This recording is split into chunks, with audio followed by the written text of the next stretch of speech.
오늘도 하루가 무겁게 느껴지셨나요? 아침에 눈을 뜨는 순간부터 어깨 위로 뭔가 얹혀 있는 것 같은 그 느낌. 해야 할 일들이 줄을 서 있고 신경 써야 할 사람들이 떠오르고 걱정거리가 머릿속을 맴도는 그 감각 말입니다. 나만 이렇게 사는 건가?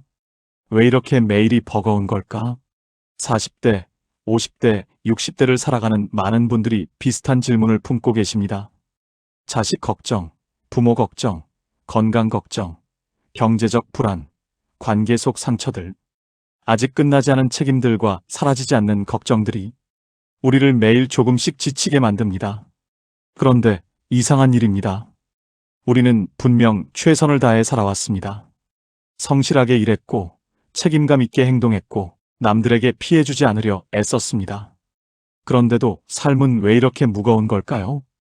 여기 19세기 독일의 철학자 쇼펜하우어가 남긴 문장이 있습니다. 삶이 괴로운 이유는 우리가 세상을 너무 진지하게 받아들이기 때문이다. 처음 이 문장을 접했을 때 어떤 생각이 드셨나요? 그럼 대충 살라는 말인가? 책임감 없이 살라는 건가?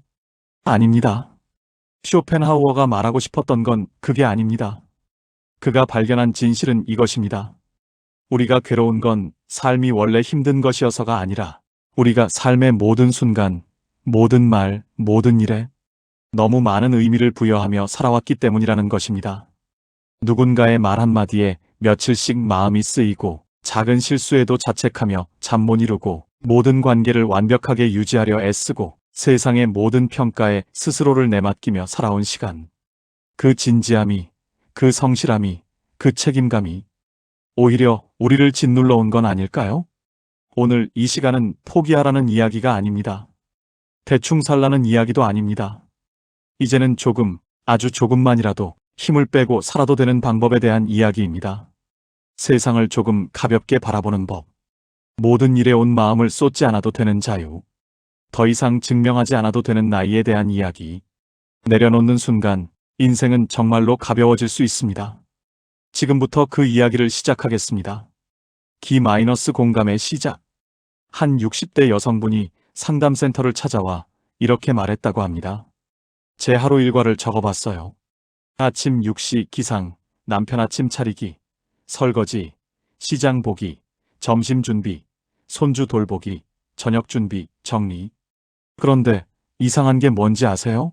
제 이름이 어디에도 없더라고요. 나는 없고 해야 할 일만 있었어요. 이 이야기는 비단 한 사람만의 이야기가 아닙니다.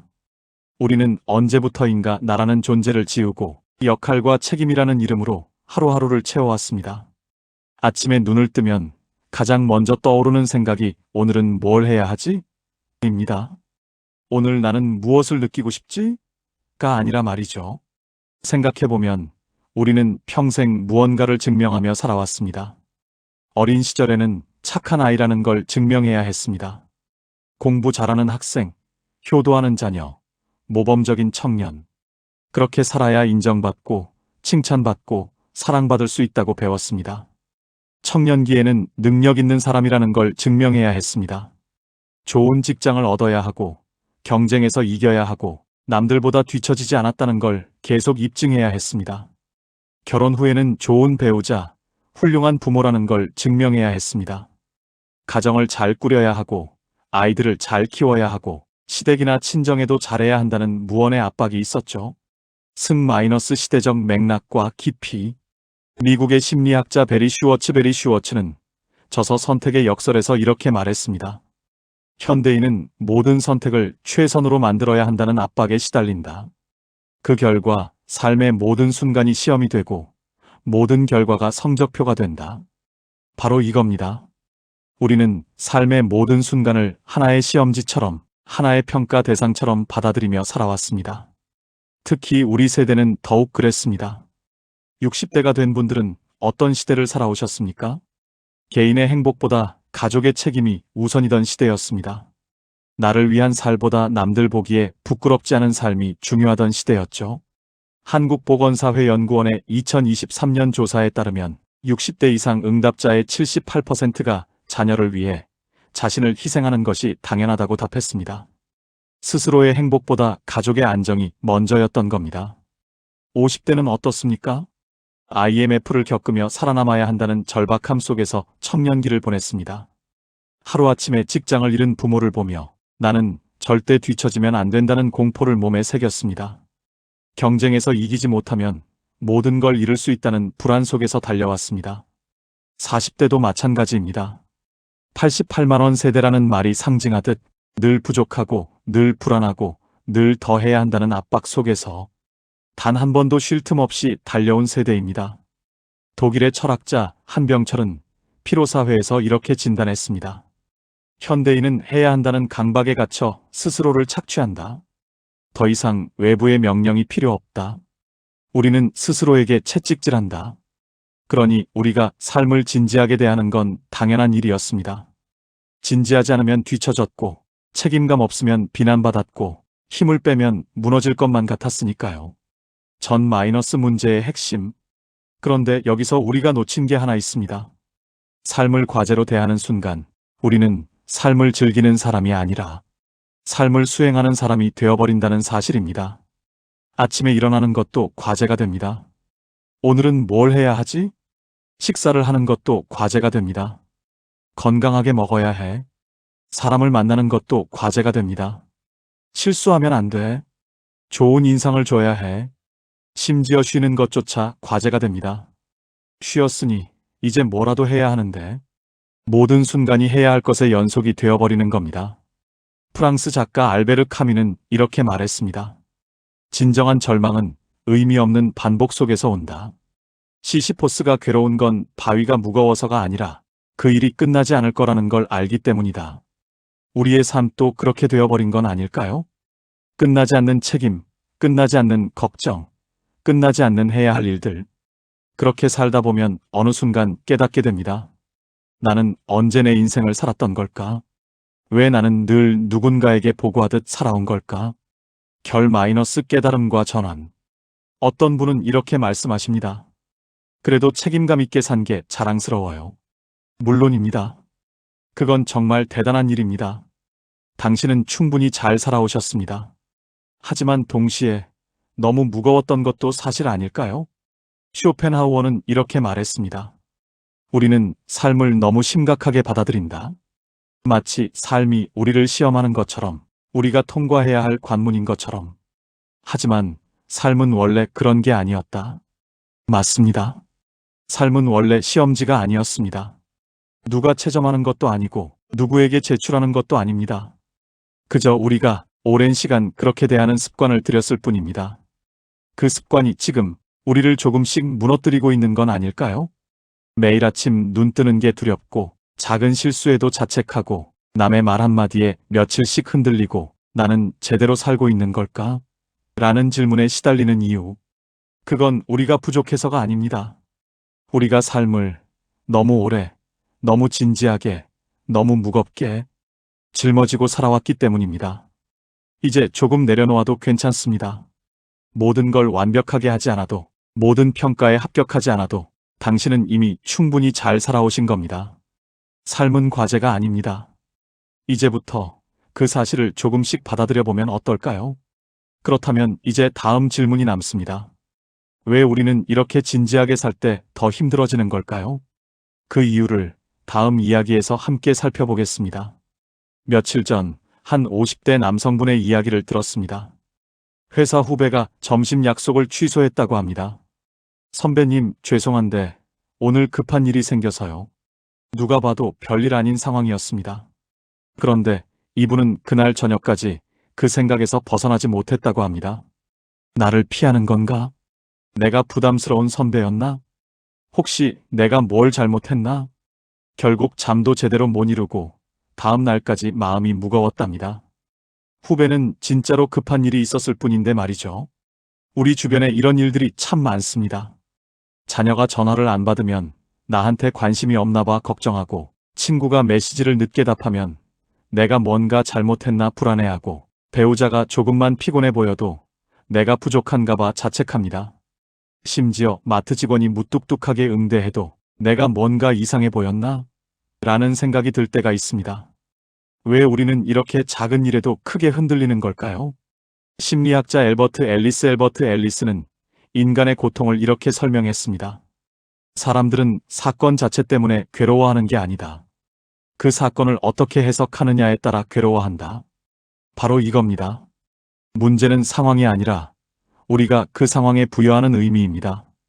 후배가 약속을 취소한 건 그냥 급한 일이 생긴 것일 뿐인데 우리는 거기에 나를 무시하는 것, 나를 피하는 것이라는 의미를 더 씌웁니다. 배우자가 피곤해 보이는 건 그냥 오늘 힘들었던 것일 뿐인데 우리는 내가 부족해서, 내가 잘못해서라는 의미를 붙입니다. 그리고 여기엔 더 깊은 이유가 있습니다.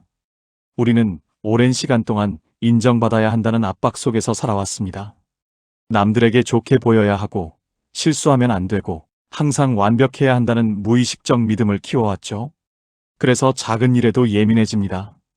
누군가의 표정 하나, 말투 하나가 나는 부족한 사람이다라는 증거처럼 느껴지는 겁니다. 한국상담심리학회의 2022년 연구에 따르면 중년 이후 우울감을 호소하는 사람들의 가장 큰 특징이 타인의 평가에 대한 과도한 민감성이었다고 합니다. 더 정확히 말하면 이렇습니다. 기대가 클수록 실망도 커집니다. 우리는 삶의 모든 관계, 모든 상황에 너무 많은 기대를 걸고 있습니다. 자녀는 당연히 자주 연락해야 한다고 생각합니다. 친구는 당연히 내 말을 잘 들어줘야 한다고 생각합니다. 배우자는 당연히 내 마음을 알아줘야 한다고 생각합니다. 그런데 현실은 그렇지 않습니다. 자녀는 자녀대로 바쁘고, 친구는 친구대로 사정이 있고, 배우자는 배우자대로 힘든 날이 있습니다. 하지만 우리는 그 당연함이 깨질 때마다 상처받습니다. 왜 나한테만 이러지? 내가 뭘 잘못했길래? 프랑스 철학자 블레즈 파스칼은 이렇게 말했습니다. 인간의 불행은 단 한 가지에서 온다. 자기 방 안에 조용히 혼자 앉아있지 못하는 것. 이 말은 단순히 혼자 있으라는 뜻이 아닙니다.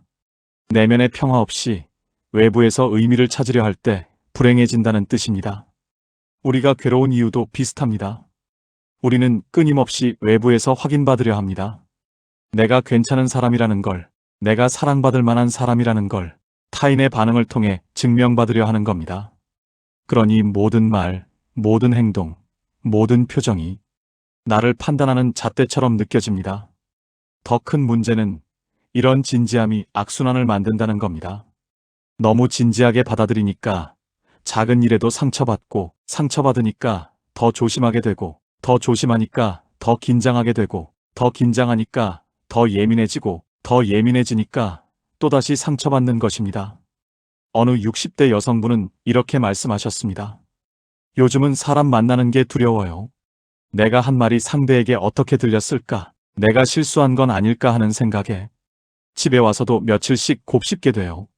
이게 바로 너무 진지하게 사는 사람의 고통입니다. 모든 순간을 평가받는 시험처럼 느끼고, 모든 관계를 잃어버릴까봐 두려워하고, 모든 말을 실수의 가능성으로 검열하며 사는 것. 불교에서는 이를 집착이라고 부릅니다. 집착은 욕심만을 뜻하는 게 아닙니다. 어떤 생각, 어떤 감정, 어떤 상황에 너무 단단히 매달려 있는 상태를 말합니다. 쇼펜하우어도 비슷한 말을 했습니다. 고통은 욕망과 현실 사이의 간극에서 온다.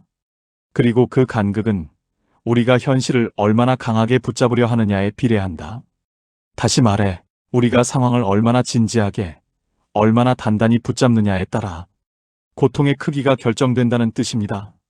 그렇다면 이제 질문이 남습니다. 어떻게 해야 이 진지함에서 벗어날 수 있을까요?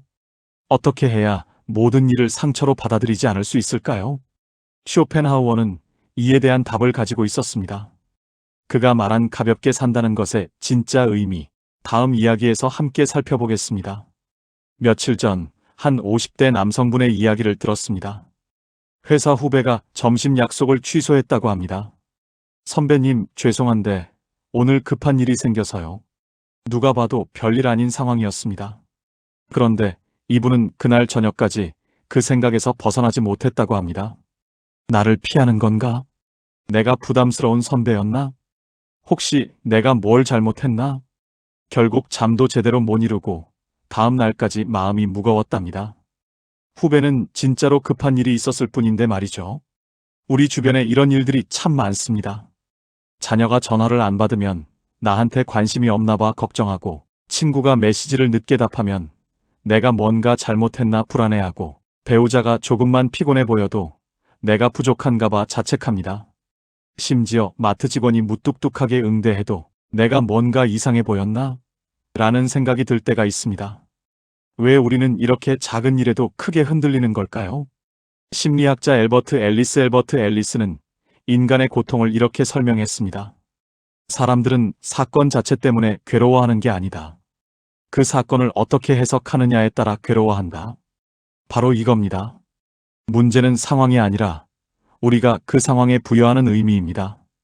후배가 약속을 취소한 건 그냥 급한 일이 생긴 것일 뿐인데, 우리는 거기에 나를 무시하는 것, 나를 피하는 것이라는 의미를 더 씌웁니다.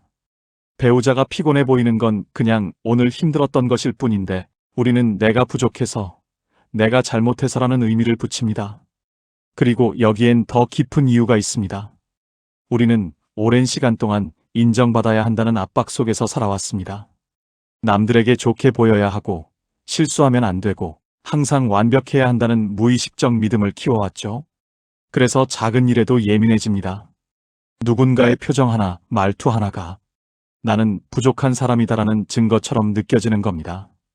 한국상담심리학회의 2022년 연구에 따르면 중년 이후 우울감을 호소하는 사람들의 가장 큰 특징이 타인의 평가에 대한 과도한 민감성이었다고 합니다.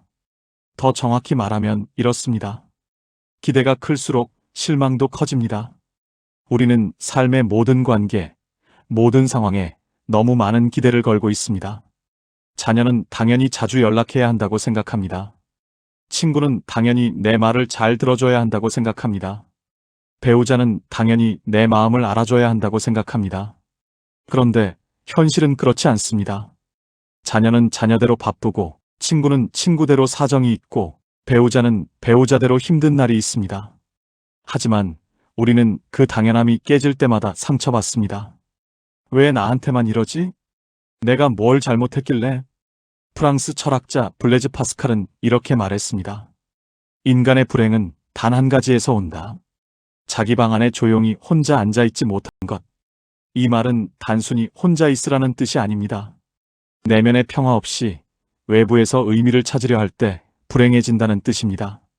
우리가 괴로운 이유도 비슷합니다. 우리는 끊임없이 외부에서 확인받으려 합니다. 내가 괜찮은 사람이라는 걸, 내가 사랑받을 만한 사람이라는 걸 타인의 반응을 통해 증명받으려 하는 겁니다. 그러니 모든 말, 모든 행동, 모든 표정이 나를 판단하는 잣대처럼 느껴집니다. 더 큰 문제는 이런 진지함이 악순환을 만든다는 겁니다. 너무 진지하게 받아들이니까 작은 일에도 상처받고, 상처받으니까 더 조심하게 되고, 더 조심하니까 더 긴장하게 되고, 더 긴장하니까 더 예민해지고, 더 예민해지니까 또다시 상처받는 것입니다. 어느 60대 여성분은 이렇게 말씀하셨습니다. 요즘은 사람 만나는 게 두려워요. 내가 한 말이 상대에게 어떻게 들렸을까? 내가 실수한 건 아닐까 하는 생각에 집에 와서도 며칠씩 곱씹게 돼요. 이게 바로 너무 진지하게 사는 사람의 고통입니다. 모든 순간을 평가받는 시험처럼 느끼고, 모든 관계를 잃어버릴까봐 두려워하고, 모든 말을 실수의 가능성으로 검열하며 사는 것. 불교에서는 이를 집착이라고 부릅니다. 집착은 욕심만을 뜻하는 게 아닙니다. 어떤 생각, 어떤 감정, 어떤 상황에 너무 단단히 매달려 있는 상태를 말합니다. 쇼펜하우어도 비슷한 말을 했습니다. 고통은 욕망과 현실 사이의 간극에서 온다. 그리고 그 간극은 우리가 현실을 얼마나 강하게 붙잡으려 하느냐에 비례한다. 다시 말해, 우리가 상황을 얼마나 진지하게, 얼마나 단단히 붙잡느냐에 따라 고통의 크기가 결정된다는 뜻입니다. 그렇다면 이제 질문이 남습니다. 어떻게 해야 이 진지함에서 벗어날 수 있을까요? 어떻게 해야 모든 일을 상처로 받아들이지 않을 수 있을까요? 쇼펜하우어는 이에 대한 답을 가지고 있었습니다. 그가 말한 가볍게 산다는 것의 진짜 의미, 다음 이야기에서 함께 살펴보겠습니다. 가볍게 살라고요? 그럼 무책임하게 살라는 말인가요? 쇼펜하우어의 철학을 처음 접한 많은 분들이 이런 오해를 합니다. 가볍게 산다는 말이 마치 대충 산다, 책임을 지지 않는다는 뜻처럼 들리기 때문입니다. 하지만 쇼펜하우어가 말한 건 전혀 다른 의미였습니다. 그는 평생 철학 연구에 몰두했고 자신의 사상을 세상에 전하기 위해 끊임없이 책을 썼던 사람입니다. 무책임하게 살았던 사람이 아니라 오히려 자신의 소신을 끝까지 지킨 사람이었죠. 그런 그가 말한 가볍게 산다는 것은 무엇일까요? 쇼펜하우어는 이렇게 설명합니다. 세상과 나 사이에 적절한 거리를 두는 것, 모든 일에 나를 온전히 던지지 않는 것, 그것이 바로 지혜로운 삶의 태도다. 여기서 핵심은 거리두기입니다. 거리두기는 무관심이 아닙니다. 거리두기는 포기도 아닙니다. 거리두기는 세상의 모든 일을 나의 전부처럼 끌어안지 않는다는 뜻입니다. 예를 들어 볼까요? 자녀가 취업에 실패했습니다. 우리는 보통 이렇게 반응합니다. 내가 뭘 잘못한 걸까? 내가 더 잘 키웠어야 했는데. 이걸 어떻게 해결해야 하지? 자녀의 문제를 마치 나의 실패처럼 받아들이는 겁니다. 온 마음으로 그 문제를 끌어안고 내가 다 해결해야 한다고 생각합니다. 하지만 거리두기는 이렇게 생각하는 겁니다. 아이가 힘들겠구나. 내가 도울 수 있는 부분은 돕고, 하지만 이건 아이의 인생이니 아이가 풀어가야 할 일이야. 차갑게 들릴 수 있습니다. 하지만 이게 진짜 사랑입니다. 프랑스 작가 앙투안 드 생텍쥐페리는 어린 왕자에서 이렇게 말했습니다. 사랑한다는 것은 서로 마주보는 것이 아니라 같은 방향을 함께 바라보는 것이다. 즉, 상대를 내 안에 가두는 게 아니라 상대의 여정을 존중하며 함께 걷는 것입니다. 하버드대 성인발달연구소의 84년 추적 연구에서도 이를 확인할 수 있습니다. 행복한 노년을 보내는 사람들의 공통점이 무엇이었을까요? 자녀를 위해 모든 걸 희생한 사람이 아니었습니다. 자녀와 적절한 경계를 유지하면서도 따뜻한 관계를 맺은 사람이었습니다. 모든 걸 끌어안으려 하지 않았던 사람들이 더 건강하고 더 행복한 노년을 보냈다는 겁니다. 그렇다면 구체적으로 거리두기는 어떻게 실천하는 걸까요? 첫째, 모든 일에 의미를 부여하지 않는 겁니다. 누군가 나에게 무례하게 행동했다고 칩시다. 진지한 사람은 이렇게 생각합니다. 저 사람이 나를 무시하는 거야. 내가 만만해 보이나 봐. 나한테 문제가 있는 거야. 하지만 거리를 두는 사람은 이렇게 생각합니다. 저 사람 오늘 기분이 안 좋은가 보네. 뭐 누구나 그럴 수 있지. 똑같은 상황인데 한 사람은 며칠씩 그 일로 괴로워하고 다른 사람은 금방 잊어버립니다. 차이는 단 하나입니다. 그 일에 나라는 의미를 부여했느냐 안 했느냐. 미국의 심리학자 바이런 KT는 이렇게 말합니다. 세상에는 세 가지 일이 있다. 내 일, 남의 일, 그리고 신의 일. 고통은 남의 일이나 신의 일에 내가 끼어들 때 생긴다. 남편이 오늘 기분이 안 좋은 건 남편의 일입니다. 날씨가 굳어서 계획이 틀어진 건 신의 일입니다. 내가 거기에 내 탓이라는 의미를 부여하는 순간 고통이 시작되는 겁니다. 둘째, 세상을 전부 끌어안지 않아도 된다는 걸 인정하는 겁니다. 우리는 모든 사람을 행복하게 만들 수 없습니다. 모든 문제를 해결할 수 없습니다. 모든 관계를 완벽하게 유지할 수 없습니다. 그리고 그것은 우리의 실패가 아닙니다. 그것은 그냥 인간의 한계입니다. 한 70대 할머니가 이런 말씀을 하셨습니다. 예전엔 명절 때마다 모든 음식을 다 준비하려고 했어요. 시댁 식구들 모두가 맛있게 먹어야 한다고 생각했죠. 그래서 일주일 전부터 잠도 못 자고 준비했어요. 그런데 올해는 딱 3가지만 정성껏 만들었어요. 나머지는 사왔고요. 처음엔 미안한 마음이 들었는데 식사 후에 제가 가족들과 이야기를 나눌 수 있더라고요. 예전엔 너무 지쳐서 식사 후엔 누워있기만 했거든요. 이게 바로 가볍게 사는 것입니다. 모든 걸 다 하려고 애쓰지 않는 것. 내가 할 수 있는 것과 할 수 없는 것을 구분하는 것. 그리고 그 선택에 죄책감을 느끼지 않는 것. 셋째, 완벽하지 않아도 괜찮다는 것을 받아들이는 겁니다. 쇼펜하우어는 또 이렇게 말했습니다. 인생에서 완벽을 추구하는 것은 영원히 도달할 수 없는 목표를 향해 달리는 것과 같다. 현명한 사람은 충분히 좋음에서 만족할 줄 안다. 우리 세대는 대충이라는 단어를 싫어하도록 교육받았습니다.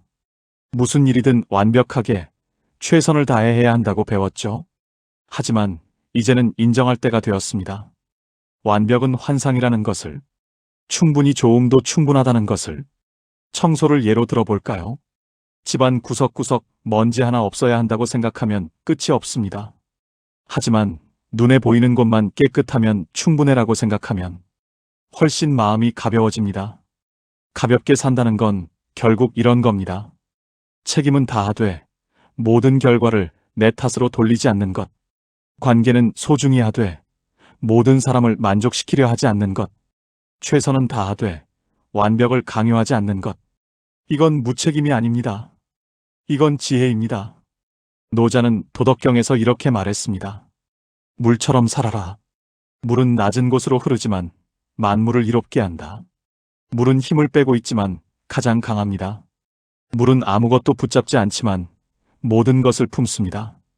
우리도 이제 물처럼 살 때가 되었습니다. 힘을 빼되 약해지지 않고 내려놓되 잃지 않는 삶.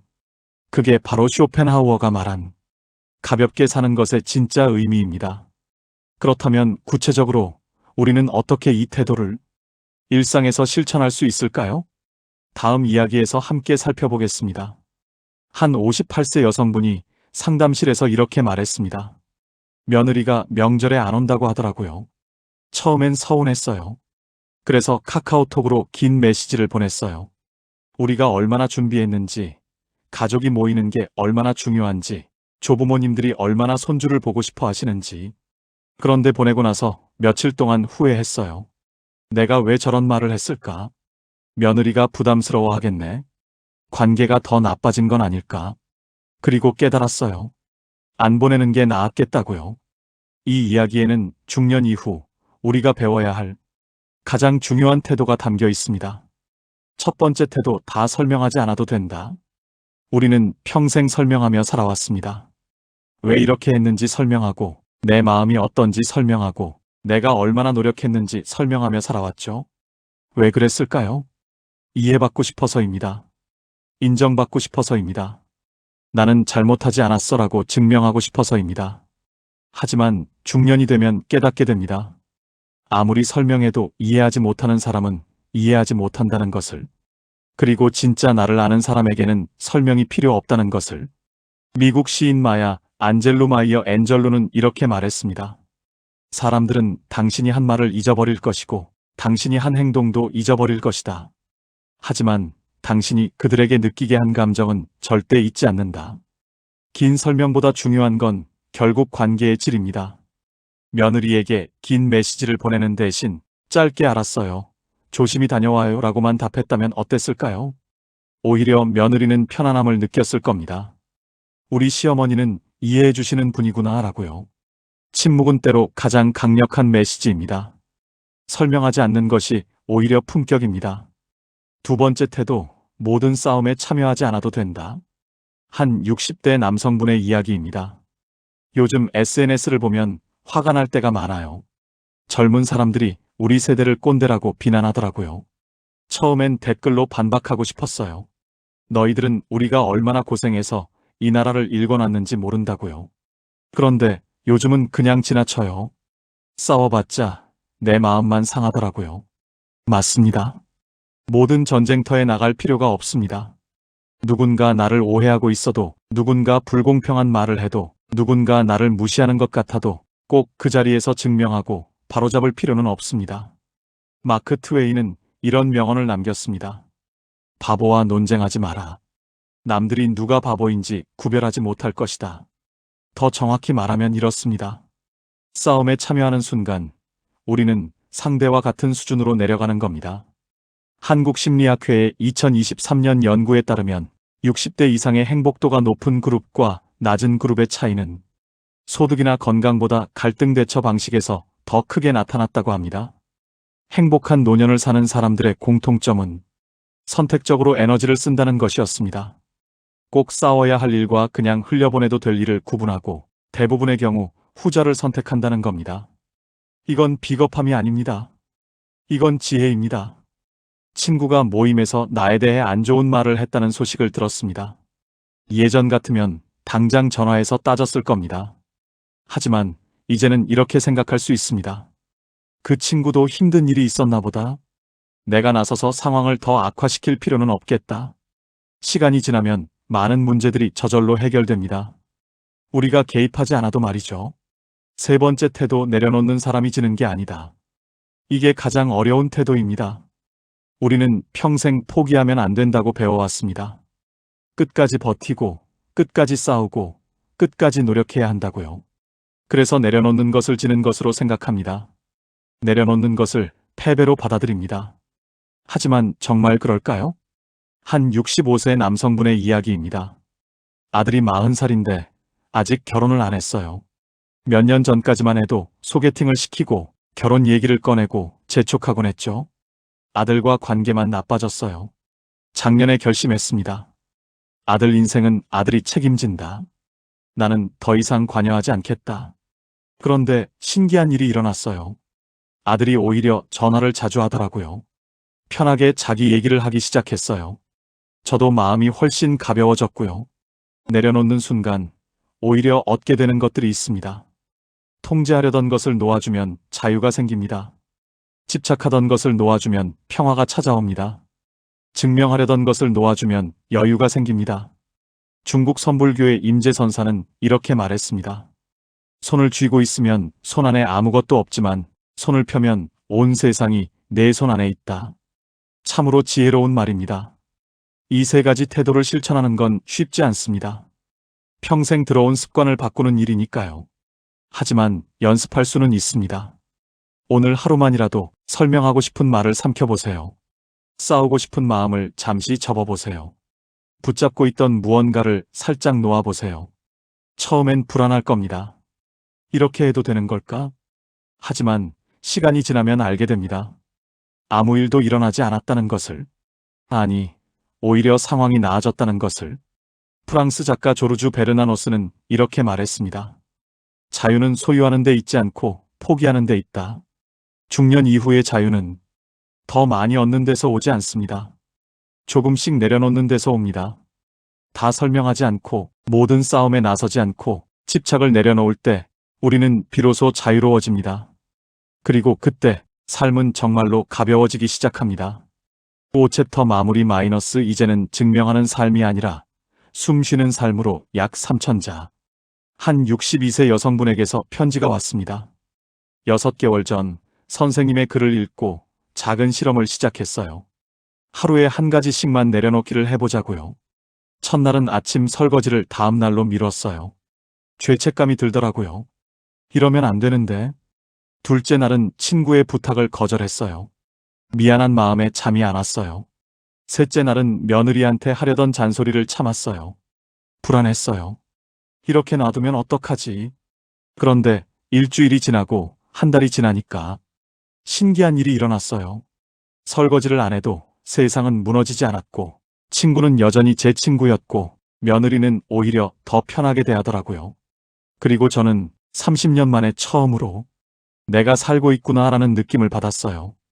이 편지를 읽으며 생각했습니다. 우리는 얼마나 많은 것들을 해야만 한다는 이름으로 짊어지고 살아왔을까? 지금까지 우리가 함께 나눈 이야기를 정리해 볼까요? 우리는 삶을 과제처럼 살아왔습니다. 모든 순간을 증명해야 할 시험지처럼 대했죠. 그래서 너무 진지했고, 너무 무거웠고, 너무 지쳤습니다. 작은 일에도 크게 상처받았습니다. 누군가의 말 한마디, 표정 하나에도 나는 부족한가라는 의미를 덧씌우며 괴로워했습니다. 하지만 쇼펜하우어가 알려준 진실이 있었습니다. 삶을 가볍게 본다는 것은 무책임이 아니라 세상과 나 사이에 적절한 거리를 두는 것이라고요. 그리고 우리는 실천 방법도 배웠습니다. 다 설명하지 않아도 되고 모든 싸움에 참여하지 않아도 되고 내려놓는 것이 지는 게 아니라는 것을요. 이제 진짜 질문이 남았습니다. 그래서 어떻게 시작하면 되나요? 평생 이렇게 살아온 사람이 어떻게 바꿀 수 있나요? 답은 간단합니다. 작게 시작하는 겁니다. 오늘 하루만 딱 한 가지만 내려놓아 보는 겁니다. 완벽하게 하려던 청소를 70%만 하고 멈춰보세요. 자녀에게 하려던 조언을 입안에서 삼켜보세요. SNS에서 본 화나는 글의 댓글 대신 그냥 지나쳐보세요. 처음엔 불안할 겁니다. 이러면 안 되는데. 그래도 이건 해야 하는 거 아닌가. 하지만 하루가 지나고 그 안 한 일 때문에 무너진 게 아무것도 없다는 걸 깨닫게 될 겁니다. 심리학자 칼 융은 이렇게 말했습니다. 인생의 정오가 지나면 아침에 했던 방식으로는 오후를 살 수 없다. 중년 이후의 삶은 청년 시절과 똑같은 방식으로 살 수 없습니다. 20대와 30대에는 증명하며 살아야 했습니다. 40대에는 책임지며 살아야 했습니다. 하지만 50대, 60대, 70대는 다릅니다. 이제는 증명하는 삶이 아니라 숨 쉬는 삶으로 옮겨가도 되는 나이입니다. 숨 쉬는 삶이란 무엇일까요? 아침에 눈을 뜨면 해야 할 일이 아니라 오늘은 날씨가 좋네라는 생각이 먼저 드는 삶. 누군가를 만날 때 잘 보여야지가 아니라 반갑다는 마음이 먼저 드는 삶. 잠들기 전에 오늘도 뭘 못했네가 아니라 오늘도 수고했어라고 말할 수 있는 삶. 그런 삶을 살기 위해 필요한 건 큰 변화가 아닙니다. 조금 덜 기대하고, 조금 덜 집착하고, 조금 덜 진지해질 용기입니다. 혹시 이런 걱정이 드시나요? 이렇게 살면 나태해지는 거 아닌가? 책임감 없는 사람이 되는 거 아닌가? 아닙니다. 오히려 정반대입니다. 대만의 법고산 스님은 이런 말씀을 하셨습니다. 물이 차면 넘치고 달이 차면 기운다. 70%만 채워진 그릇이 가장 안정적이다. 항상 100%를 채우려고 하면 지칩니다. 넘치면 흘러버립니다. 70%의 여유가 있을 때 우리는 가장 오래, 가장 지속 가능하게 살 수 있습니다. 세상을 가볍게 본다는 것은 세상을 가볍게 대하는 게 아닙니다. 세상을 가볍게 본다는 것은 세상의 무게에 내가 짓눌리지 않는다는 뜻입니다. 세상은 여전히 무겁습니다. 문제는 계속 생기고 걱정거리는 끊이지 않습니다. 하지만 그 무게를 온몸으로 떠안을 것인가, 적절한 거리에서 바라볼 것인가는 우리가 선택할 수 있습니다. 마지막으로 당신에게 이 말을 전하고 싶습니다. 당신은 충분히 진지하게 살아왔습니다. 충분히 책임감 있게 살아왔습니다. 충분히 최선을 다해 살아왔습니다. 이제는 조금 힘을 빼도 괜찮습니다. 당신의 가치는 얼마나 많이 하느냐로 증명되지 않습니다. 당신의 인생은 누군가에게 인정받아야 완성되는 게 아닙니다. 당신은 이미 그 자체로 충분한 사람입니다. 쇼펜하우어의 마지막 문장을 다시 한번 떠올려 봅니다. 삶이 괴로운 이유는 우리가 세상을 너무 진지하게 받아들이기 때문이다. 이제 우리는 압니다. 문제는 세상이 아니라 세상을 대하는 우리의 태도였다는 것을요. 조금씩 천천히 내려놓는 연습을 시작해 보세요. 세상을 가볍게 보는 사람이 가벼운 사람이 되는 것은 아닙니다. 오히려 그제야 인생을 오래 버틸 수 있는 사람이 됩니다. 당신의 남은 인생이 증명하는 시간이 아니라 숨 쉬는 시간으로 채워지길 바랍니다. 조금 더 가볍게, 조금 더 자유롭게, 조금 더 평화롭게 그렇게 살아갈 용기를 오늘 이 순간부터 가져보시기 바랍니다. 오늘 영상이 좋으셨다면 구독과 좋아요 눌러주세요.